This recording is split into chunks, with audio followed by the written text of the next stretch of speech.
Olá, boa noite, bem-vindos ao Jornal Principal. A seguir vamos acompanhar os destaques.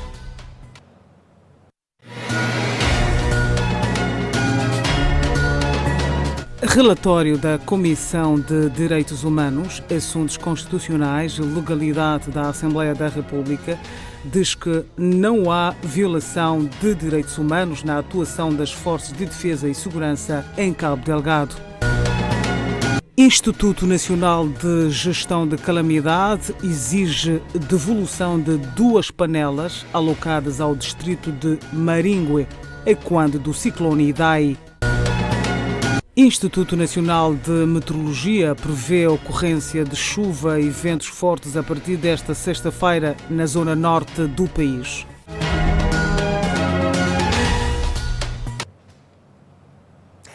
Moçambique perde por 4-1 diante dos Camarões, um jogo realizado no princípio da noite desta quinta-feira. Com este resultado, a Seleção Nacional mantém o segundo lugar do grupo de qualificação para o CAN 2021, uma notícia para acompanhar-se nos próximos serviços noticiosos. Operários de uma unidade fabril de construção civil denunciam agressão física, falta de contratos e material de trabalho.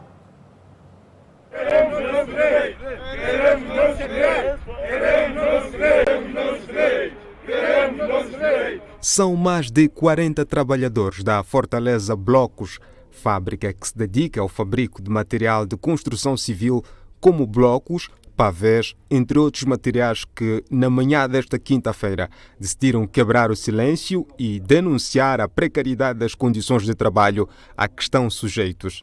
Para descarregar cimento, nos dão máscaras de lavagem, já foram lavadas, já foram usadas como pessoas que estão a trabalhar no povo. São máscaras que nos dão para nos usar quando estamos a de usar o uniforme durante 6 meses. E sapatos temos de direito de usar até 3 meses. Deveremos ter, por exemplo, botas. Sim, botas que levam ferro em frente para proteger os dedos dos pés. Antes de ontem, estava aqui mas não chegou de falar conosco. Nós chegaram lá dentro, falaram com o patrão. Nós só insistimos de falar com eles enquanto estavam a sair. Eles disseram que vão mudar tudo, mas nós ficamos a se perguntar como é que vai mudar se eles nem falaram conosco para saber o que está a acontecer na empresa. Fato curioso é que esta luva nas minhas mãos é uma luva que é descrita como nova. Esta luva ainda não foi usada. É a primeira vez que os trabalhadores entram em contato com ela. É uma pessoa que está a trazer aqui para vender. Para eles são luvas novas. Estão a vender para eles. Ele está a dizer que essas são luvas novas, podemos usar porque até calamidade nós usamos, que é roupa usada. São luvas, essa aqui tem várias doenças nessas luvas aqui. Os trabalhadores afirmam ainda que têm sofrido agressões físicas por parte do patronato, para além da morosidade na celebração dos contratos de trabalho. E na terça-feira me bateu nas costas e queria discutir com o meu colega aqui. Tive um caso com o chinês, meu irmão apareceu, conseguiu resolver, eles disseram que vão legalizar para me dar contrato. Pelo que exigem um melhoramento das condições de trabalho. As condições não são favoráveis. Há meses atrás tivemos um colega que sofreu um acidente. Só trabalhou alguns meses, depois foi expulso sem nenhuma remuneração. Tem que confiar a nós, como os trabalhadores dele. E ele confiar a nós confiar a ele. Ele tem que manter respeito com o trabalhador. Para nós ter respeito com ele, ele tem que ter respeito conosco. Se ele não tem respeito conosco, nós não vamos ter respeito com ele. São imagens de Valdo Massinga, Filipe Muyanga, TV Sucesso. A direção do Hospital Central da Beira reagiu esta quinta-feira em relação às inundações que se verificaram no bloco operatório daquele hospital da zona centro do país.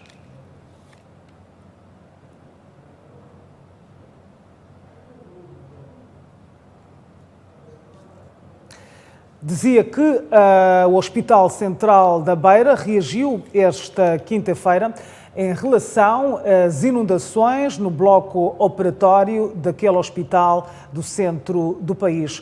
de referir que a TV Sucesso noticiou esta quarta-feira em torno desta situação que, portanto, causou a preocupação aos utentes que estavam internados naquele bloco operatório.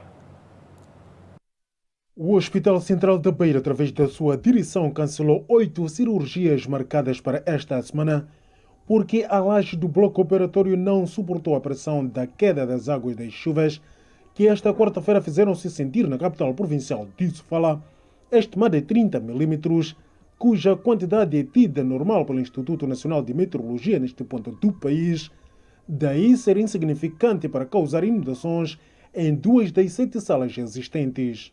As únicas 8 cirurgias que nós adiamos são aquelas programáveis que podem ser feitas a posteriori. Estas foram adiadas e estes doentes serão operados na próxima semana. Dado o alto nível de umidade dos equipamentos e da mesa de cirurgias, bem como a laje das paredes, as 2 salas estão em desuso. As 2 salas que estavam a sofrer esta infiltração continuam paralisadas por causa de questões elétricas. Como sabem, a infiltração acabou afetando a parte elétrica e é arriscado neste momento ligarmos a corrente elétrica, tendo em conta que a laje ainda está úmida. Então tivemos aconselhamento de que devíamos esperar que a laje secasse para que pudesse se ligar à corrente elétrica. Apesar disso, e enquanto isso não acontece, o diretor do Hospital Central da Beira, Nelson Mucopo, garante que as cirurgias de emergências estão sendo efetuadas. Portanto, o que queríamos deixar claro aqui é que nenhuma cirurgia de urgência foi cancelada. Como dissemos, o bloco operatório tem 7 salas operatórias e apenas 2 salas é que ficaram afetadas. As outras 5 salas estavam em condições. Por isso mesmo é que após a limpeza nós condicionamos algumas salas onde estavam a ser operados os doentes de urgência que não podem ser adiadas. Desta feita, encontramos na tarde desta quinta-feira, numa das salas improvisadas do bloco operatório, 2 pacientes que acabavam de sair da mesa de operação, aguardando que o efeito da anestesia terminasse para serem conduzidas à enfermaria. E o empreiteiro reconhece ter havido erros na construção e reabilitação do bloco operatório do Hospital Central da Beira e promete verificar e corrigir o erro. O empreiteiro Constrol Grupo TCO, que esteve a cargo da empreitada de reabilitação do bloco operatório, prontificou-se na tarde de quarta-feira para fazer retificações dos erros constatados nas obras. Houve um assoreamento dos tubos de descarga. Não obstante também, os tubos de descarga não estavam dimensionados. Como vedes, tem uma outra obra de uma outra empreitada que contribuiu para a sobrecarga daquela área. Então, nessa onda de dúvida, fez com que houvesse uma sobrecarga para a área da cobertura. E agora quais são os trabalhos que estão sendo feitos? Para mitigar este problema, optamos por aumentar a secção dos tubos de queda, quanto aumentar o número também de tubos de queda. Então, como vendo naquela zona da batente, daquela portinhola, então elevamos a altura da batente inferior.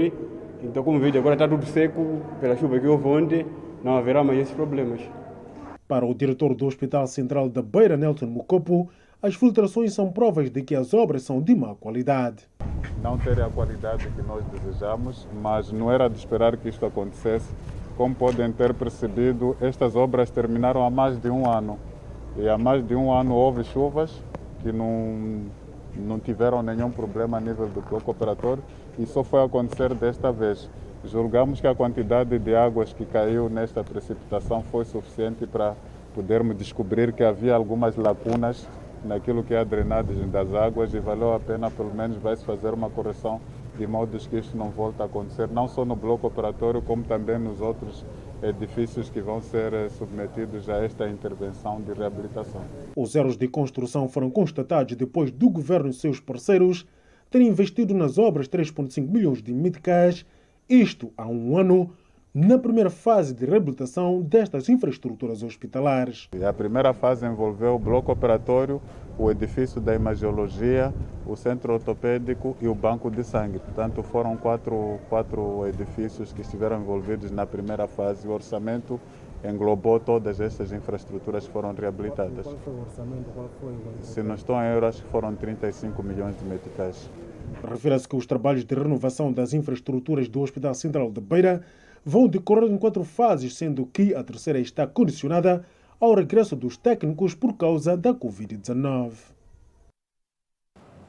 Residentes de Mutala, na província de Nampula, lincharam um suposto líder de uma quadrilha que aterrorizava o bairro. Com uma aparência que vai de 25 a 29 anos de idade, o suposto humilhante acabou por ser linchado pelos moradores que alegam inoperância da nova comandante provincial da PRM em Nampula face à criminalidade na cidade, que já atingiu níveis preocupantes em todas as zonas da autarquia. O resultado quase que isso vem tomar todos os dias e todas as semanas, e sempre quando a população sempre pega esses gatunos, não encaminham à polícia. A tendência é de afogar pessoalmente e resolver pessoalmente esses casos. E nunca apresentam nem ao secretário nem à polícia. Tenta de resolver pessoalmente. Às vezes costuma ser 15 pessoas e 2 pessoas numa casa nunca vão conseguir 15 pessoas. Por exemplo, eu estudo à noite. Fico com medo quando volto da escola. Eles são 15, eu sozinha vou fazer o quê? E você sente, alguém veio me roubar meu congelador, meu televisor. Não vou lhe deixar. Não vou lhe deixar. Então o comunitário tem que passar nos bairros para pegar eles, mandar na polícia, mas eu vou matar se eu pegar. Os moradores relatam do terror protagonizado pelos amigos do alheio no calar da noite. Esses bandidos começam a atuar mais ou menos aquelas horas das 21, começam a circular aqui de todos os lados, e é verdade que aquele é um catuno mesmo. Normalmente este bairro aqui nas noites não se passa, há um perigo muito maior aqui. Então, para mim isso mostra que é um espírito de catunagem, é um catuno que estava a tentar, se calhar, assaltar uma residência ou pela estrada, assim, uma coisa qualquer. Então, ele foi interpelado e exatamente foi levado a este fim. Um gatuno, um pneu é o lema usado por populares da zona de Mutita e Mucopoa, na cidade de Nampula. Segundo revelações feitas à TV Sucesso aqui em Nampula, os moradores deste bairro, em menos de um mês, já queimaram mais de 6 gatunos em praça pública e já se torna numa prática habitual por desespero e a inoperância da nova comandante da PRM em Nampula. O Instituto Nacional de Meteorologia apela para ventos fortes a trovoadas na zona norte e recomenda precaução. As províncias de Cabo Delgado, Niassa e Nampula vão nos próximos 2 dias registrar a ocorrência de chuvas acompanhadas de ventos fortes e trovoadas. A informação é do Instituto Nacional de Meteorologia. Para a zona norte, como já havíamos emitido o aviso, esperamos chuvas com trovoadas e ventos fortes para amanhã e depois da manhã, de curta duração, que é para na zona norte, estamos a falar de Cabo Delgado, Niassa e Nampula, que nessa zona vai ser afetada com ventos que pode atingir 80 km, 70 km por hora e uma precipitação, chuva, que pode atingir 30 a 50 milímetros em 24 horas. Uma vez que a ocorrência de trovoadas tem vindo a fazer mortes um pouco por todo o país, o Instituto Nacional de Meteorologia recomenda. Nós recomendamos que nesta região, no momento em que estiver a passar esse fenômeno, que estamos a falar de chuvas fortes e ventos fortes, as pessoas se precaveiam, porque neste período vai cair a chuva, vai acompanhado de trovoadas. Nós sabemos que a trovoada no nosso país tem trazido de grandes danos. Então, as pessoas devem ficar em sítios protegidos para que não sejam pegos de surpresa com esses fenômenos naturais. Por outro lado, as províncias da zona sul do país, Maputo, Gaza e Inhambane, vão continuar a registrar subida gradual da temperatura, que poderá atingir até domingo os 35 graus Celsius. Para a zona sul, para os próximos dias até domingo, teremos subida gradual de temperatura, que o pico vai ser no domingo, vai ser por aí na zona sul, estamos a falar de Maputo, Gaza e Inhambane, para atingir até os 35 graus, mas vai ser uma subida gradual da temperatura. Refira-se que na semana finda, Maputo chegou a atingir os 42 graus Celsius de temperatura máxima e várias pessoas deram entrada aos hospitais devido a doenças ligadas ao calor e as praias ficaram completamente lotadas. O Instituto Nacional de Gestão de Calamidades alerta para chuvas fortes na província de Tete e afirma que a intempérie poderá afetar mais de 180 mil pessoas, particularmente dos distritos de Doa e Mutarara. Um dos planos do Instituto Nacional de Gestão de Calamidades INGC é melhorar o fluxo de informação para evitar mortes. A instituição garante que já está a desencadear campanhas de sensibilização nas zonas de risco. Segundo as previsões meteorológicas, apontam que as intempéries poderão afetar mais de 180 mil pessoas, sobretudo nos distritos de Dó e Mutarara, tidos como mais críticos da província de Tete. Protásio Palito, técnico de INGC em Tete, afeto na repartição de prevenção e mitigação, garante que estão criadas condições para fazer face às inundações nesta região do país. A província tem se preparado nos últimos tempos para fazer face à época seca, chuvosa e ciclônica. Foram aprovisionados uns armazéns com produtos diversos, dentre eles materiais de abrigo, tanto como produtos alimentares para possíveis intervenções. Portanto, estou a falar de material de abrigo, estou a falar de 200 tendas que recebemos da Direção-Geral, 150 rolos plásticos, 100 lonas e temos quase acima de 100 toneladas de arroz. No que tange ao distrito do Zumbo, foram alocados embarcações para eventuais desastres calamitosos. Foram mobilizados barcos para o distrito de Zumbo para fazer face à época chuvosa e também foi aprovisionado acima de 5 toneladas de cereais para poder atender situações que possam surgir. Palito apela às populações ribeirinhas a abandonar lugares de riscos para os mais seguros ou face à época chuvosa que se avizinha. A população, muitas das vezes, porque fazem machamba nas zonas baixas, a sua retirada é preciso que haja sempre uma mobilização forte por parte dos comitês, tanto como a liderança local. A recomendação que deixamos para esses distritos é que, quando estamos na época de pico ou na época chuvosa, ninguém deve dormir nas suas cabanas ou nas machambas. Então, toda a população deve se retirar para as zonas seguras, por forma a precaver-se da sua vida. Refira-se que, para responder às intempéries, a província de Tete conta com mais de 70 comitês de risco distribuídos em 13 distritos. E o Instituto Nacional de Gestão de Calamidade pressiona o governo distrital de Maringue para devolver 2 panelas alocadas em prol das vítimas do ciclone Idai em 2019. Um ano após a passagem do ciclone Idai na Cidade da Beira, província de Sofala, que causou mais de 600 mortos, afetou 1,5 milhão de pessoas e destruiu casas, escolas, unidades de saúde, rede elétrica e de comunicação. Eis que o Instituto Nacional de Gestão de Calamidades, naquela parcela do país, emitiu um comunicado no passado mês de outubro ao administrador do distrito de Maringue para que este devolvesse 2 panelas que na altura foram alocadas para confeccionar alimentos para as vítimas do Idai.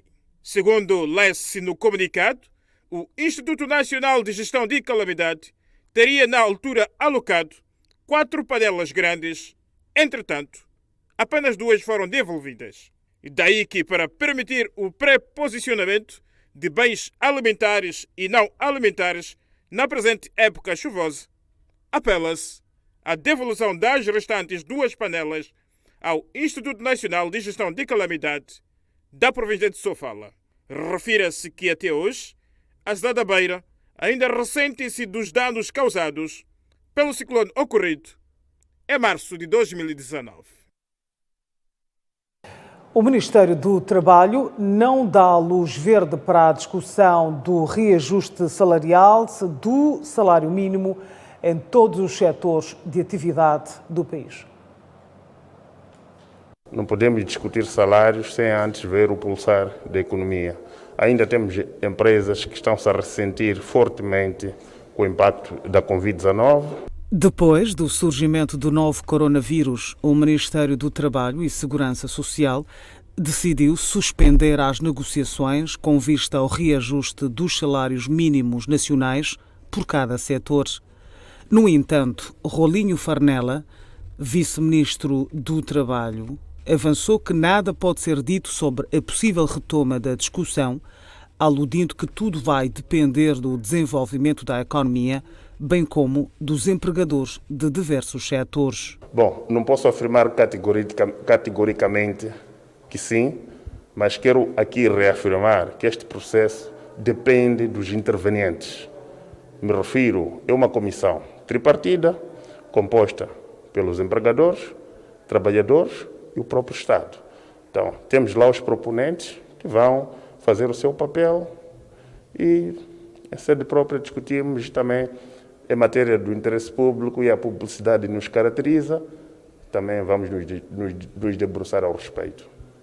Na ocasião, o interlocutor trouxe à ribalta que o Ministério do Trabalho e Segurança Social tem levado a cabo o rastreio dos setores que tiveram maior impacto negativo por conta da pandemia do novo coronavírus, de modo a acompanhar a sua progressão. E também neste momento estamos ao nível nacional a fazer um rastreio e perceber os setores que estavam muito mal pela Covid-19, me refiro do setor da construção, me refiro do setor hoteleiro, que neste momento há algum sinal vital. Então, esse sinal vital é que trará à rebalta todos os outros assuntos. De realçar que vários setores de atividade fecharam as portas devido à crise económica imposta pela Covid-19.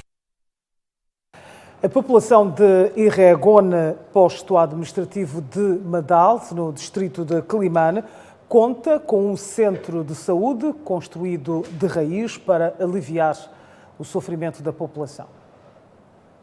O povoado de Irregone, na localidade de Madal, no distrito de Quelimane, conta com o primeiro posto de saúde construído de raiz. A unidade hospitalar vai reduzir as longas distâncias antes percorridas pela população para atendimento médico. A unidade sanitária que hoje temos a honra de testemunhar a sua abertura vai dinamizar as atividades do setor saúde, concorrendo para a melhoria dos indicadores. Serão oferecidos serviços de consultas, controle e tratamento da tuberculose, serviço de tratamento antirretroviral, consultas pré-natal, assistência de partos, consulta pós-partos, consulta de planeamento familiar, consulta de crianças sadias, programa de vacinação e atividade de extensão à comunidade. O administrador do distrito de Quelimane pediu a conservação do empreendimento. Queremos, desta forma, pedir aos nossos líderes comunitários, aos nossos líderes religiosos, a toda a comunidade, para que apoiem os técnicos que nós, a partir de hoje, vamos afetar nesta unidade. Portanto, não só apoiar os nossos profissionais, mas também conservar esta nossa infraestrutura, por forma que possa servir melhor, que possa criar a higiene, também monitorar o processo do saneamento do meio. O centro de saúde vai beneficiar mais de 10 mil habitantes e custou cerca de 3 milhões de meticais. E a população da localidade de Irregone entende que a unidade sanitária vai aliviar o sofrimento da população que percorria mais de 5 quilómetros para atendimento hospitalar. A população beneficiária diz estar aliviada com a inauguração da unidade sanitária, que vai reduzir mais de 5 quilómetros que antes eram percorridos para encontrar o atendimento hospitalar. Esse centro vai dar para toda a população a nível de Madal, sim, para beneficiar os doentes. Mas por causa gostamos bem para esse centro de saúde de Círculo de Regon. No ato da inauguração, a população pediu ainda o melhoramento das vias de acesso e a comunicação com os profissionais de saúde. Nós queremos o governo também, primeiro, ajudar na estrada ou ponte, primeiro. Tudo já fez, já gostamos também, mas a estrada, nós primeiro, estrada, eu queremos o governo adiantar a estrada para a gente andar bem. Andamos bem, acho que não tem problemas, andamos bem. A localidade de Madal, dista a mais de 15 km da cidade de Climane, tem cerca de 35 mil habitantes, composta maioritariamente por jovens que sobrevivem da pesca, agricultura e taxiciclismo. Estamos de volta para a segunda parte do jornal principal. A sociedade civil exige a reforma legislativa para que o Banco de Moçambique seja o gestor operacional do Fundo Soberano. Após a apresentação em sede do Parlamento da proposta técnica do Fundo Soberano, organizações da sociedade civil têm levado a cabo debates em torno da mesma. E foi neste contexto que o movimento cívico sobre o Fundo Soberano levou ao público esta quinta-feira mais um debate. A confiança política é questionada no processo de gestão do instrumento financeiro. Em termos práticos, é funcional sim que o Banco de Moçambique, assim como acontece em muitos países, seja o gestor operacional do fundo que orienta, portanto, que é orientado por uma política aprovada pelo governo, e no caso eu não diria pelo governo, mas aprovada pela Assembleia da República, portanto proposta pelo governo, aprovada pela Assembleia da República, mas o problema que nós temos hoje em relação ao receio que existe em relação ao Banco de Moçambique é que o Banco de Moçambique, apesar de dizer ou arrogar que goza de independência operacional, nós temos receios em relação à independência política. Fátima Mimbiri, porta-voz do movimento cívico sobre o Fundo Soberano, defende que há necessidade do fundo priorizar áreas específicas do desenvolvimento no país. A nossa proposta é de que o Fundo Soberano primeiro tem de ser criado por uma lei, que não deve se chamar necessariamente a lei do Fundo Soberano, mas uma lei de gestão de receitas que cria o Fundo Soberano e, por outro lado, estabelece os mecanismos de alocação ao orçamento do Estado, já fixando para onde ou para que áreas específicas é que esse financiamento vai. Por seu turno, o Banco de Moçambique assegura que a proposta apresenta maior transparência no processo de gestão. Na nossa proposta, o modelo que nós prevemos inspira-se nos melhores modelos em termos de transparência. A estrutura de governação tem todo o processo de prestação de contas, divulgação de informação, apresentação de relatórios, que é de facto o que consubstancia, portanto, essa questão de transparência, que foi a questão mais levantada nesta sessão.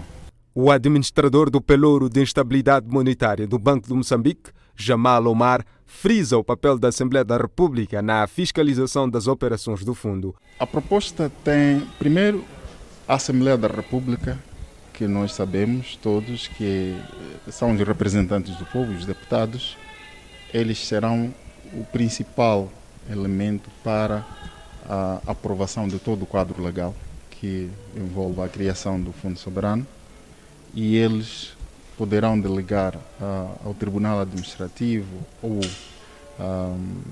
outra instituição, instituição que achar relevante para efeitos de fiscalização de todas as operações do fundo. Refira-se que decorrem em alguns pontos do país réplicas de debate sobre a proposta técnica do Fundo Soberano. Agora vamos às notícias da segunda sessão ordinária da Assembleia da República, que decorreu esta quinta-feira. E o relatório da primeira comissão da AER desmente envolvimento das forças de defesa e segurança em atos de violação de direitos humanos em Cabo Delgado. Em Chibabava, havia 752 famílias correspondentes a 3.700 pessoas. E na cidade da Beira, 35 famílias correspondentes a 170 pessoas. Foi com estes números que António Boed descreveu a situação dos deslocados no centro do país, onde voltou a reiterar ao governo uma intervenção coordenada e multissetorial com vista a minorar o sofrimento dos deslocados. A situação humanitária nas zonas de conflito e ataques armados nas províncias de Cabo Delgado, Manica e Sofala requer uma intervenção coordenada e multissetorial, urgente, das autoridades competentes para aliviar o sofrimento das populações afetadas pelos conflitos. Risco de aumento de índice de prostituição e, consequentemente, doenças sexualmente transmissíveis. Risco de aumento de exploração do trabalho infantil. Risco de contaminação e propagação exponencial da Covid-19. Na sequência, deu a conhecer que dos trabalhos desenvolvidos pela comissão que dirige, revela não existir indícios de violação de direitos humanos por parte das forças de defesa e segurança. Não foram encontradas evidências de violação dos direitos humanos por parte das forças de defesa e segurança do Estado, porém foram reportadas situações de uso abusivo da força e da autoridade por parte destas. A capacidade logística material das forças de defesa e segurança está aquém das reais necessidades do teatro de operações. No entanto, a Comissão deixa algumas recomendações para travar uma eventual crise humanitária gritante. Melhoramento das condições básicas apropriadas dos deslocados nos centros provisórios de acolhimento e a necessidade de transferi-los definitivamente para os centros de reassentamento com as condições mínimas de habitabilidade, como construção de infraestruturas básicas sociais, centros de saúde, escolas, mercados, fontes de abastecimento de água, etc. E dos próximos, como mecanismo para mitigar a situação de conflito armado. Reforçar os processos de formação das forças de defesa e segurança, com enfoque em matérias relativas aos direitos humanos, respeitos pelos direitos e garantias dos cidadãos, bem como proposta de proteção de civis e vulnerabilidade de mulheres, raparigas e crianças, mesmo em tempos de conflito. E o incremento do número de deslocados em Cabo Delgado apresenta também um quadro numérico preocupante, como podemos verificar pelas informações da Comissão. Havia no distrito de Montepuez 7.202 famílias, e equivalente a 36.010 pessoas. No distrito de Chiur havia 4.232 famílias, correspondente a 21.160 pessoas. No distrito de Metuge havia 121.019 famílias, correspondentes a 514.016 famílias. De realçar que a crise humanitária tem vindo a aumentar nas províncias em conflito. A Renamo abandona a sessão em contestação a supostas irrealidades sobre violações de direitos humanos na província de Cabo Delgado e na zona centro do país. Clementina Bomba diz que a Comissão Permanente da Assembleia violou o regimento quando recusou as propostas da Renamo, pelo que não fazia sentido participar de uma encenação que não espelha a realidade no terreno. São os fundamentos que levaram a bancada parlamentar da Renamo a não integrar a visita de trabalho da primeira comissão e a não participar hoje, dia 12 de novembro, na sessão plenária para apreciação do relatório elaborado pela primeira comissão, o que nos foi recusado pela Comissão Permanente da Assembleia da República. O nosso objetivo era mesmo saber quem efetivamente está a violar os direitos humanos em Cabo Delgado e nas outras províncias. Bomba sublinha que a violação de direitos humanos ocorre não apenas em Cabo Delgado, Sofala e Manica, mas também na província nortenha do Niassa. A bancada parlamentar da RENAMO convocou esta conferência de imprensa para informar o povo moçambicano que a RENAMO identificou a violação de direitos humanos em 4 províncias, nomeadamente Cabo Delgado, Niassa, Manica e Sofala. Em face disso, a bancada parlamentar da RENAMO submeteu à Assembleia da República, a 28 de maio do ano em curso, um projeto de resolução para a criação de uma comissão parlamentar de inquérito para averiguar a situação de violação de direitos humanos naquelas 4 províncias. E acrescenta que a comissão permanente, ao impedir o propósito da RENAMO, esta não quis que a verdade fosse conhecida pelos moçambicanos. No dia 29 de setembro de 2020, a bancada parlamentar da RENAMO remeteu à Assembleia da República um segundo projeto de resolução para a criação de uma comissão parlamentar de inquérito para averiguar a violação dos direitos humanos nas províncias de Cabo Delgado, Niassa, Manica e Sofala. No dia 2 de outubro de 2020, a Comissão Permanente rejeitou novamente o agendamento deste projeto e a Comissão Permanente rejeitou o agendamento do projeto de resolução da bancada parlamentar da RENAMO, violando os números 1 e 2 do artigo 121 do Regimento da Assembleia da República. De lembrar, na mesma ocasião, a RENAMO alocou a Caritas de Moçambique cerca de 190 mil meticais, correspondente a um dia de salário, para ajudar os deslocados de Cabo Delgado. A Frelimo e o MDM contradizem-se sobre os direitos humanos nas zonas de conflitos no país. E os deputados Elias Impuiri e Fernando Bismarck, ambos do MDM, admitem violação dos direitos humanos e acusam as forças de defesa e segurança de serem os promotores. Já o deputado Gabriel Júnior da Frelimo acusa a RENAMO de abraçar a agenda belicista do país. Depois da apresentação do relatório com a RENAMO, ausente na sala, seguiu-se ao debate onde o deputado da Frelimo, Gabriel Júnior, disse que a retirada da RENAMO na plenária revela incoerência na sua atuação.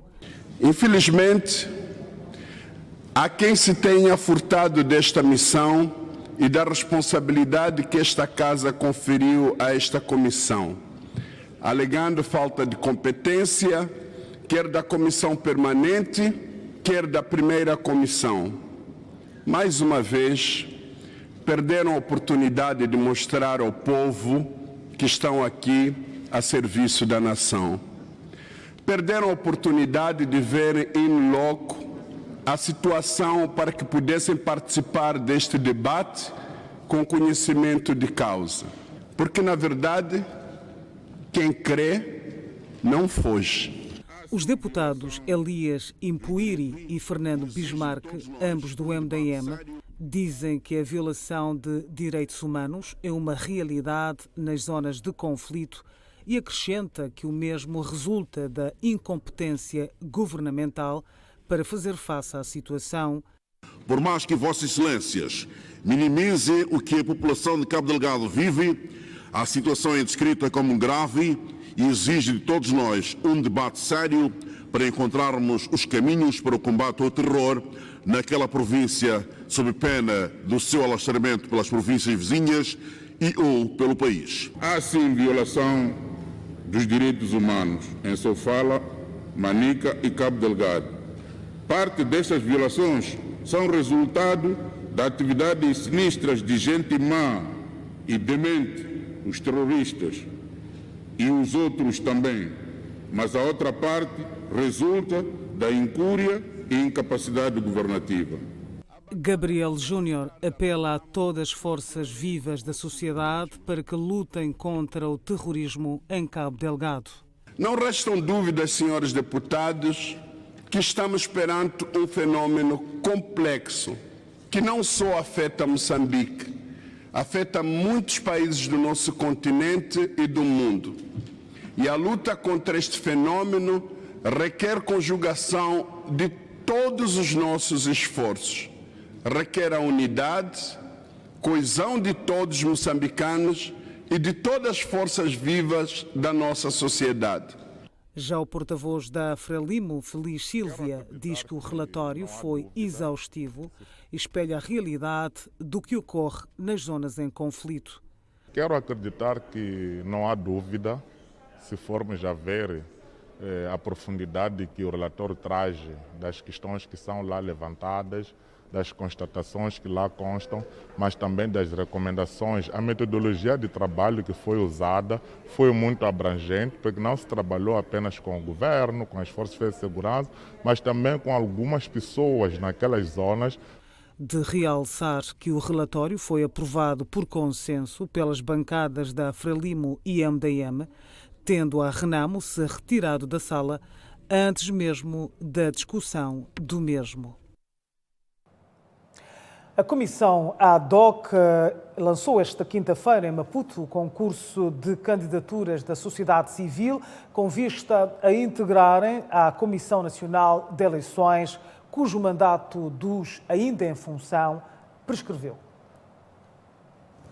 As candidaturas devem ser dirigidas ao presidente da Comissão ADOC, acompanhadas do currículo vitae, certificado de registro criminal e cópia de certidão de nascimento autenticada e depositadas na Secretaria-Geral da Assembleia da República.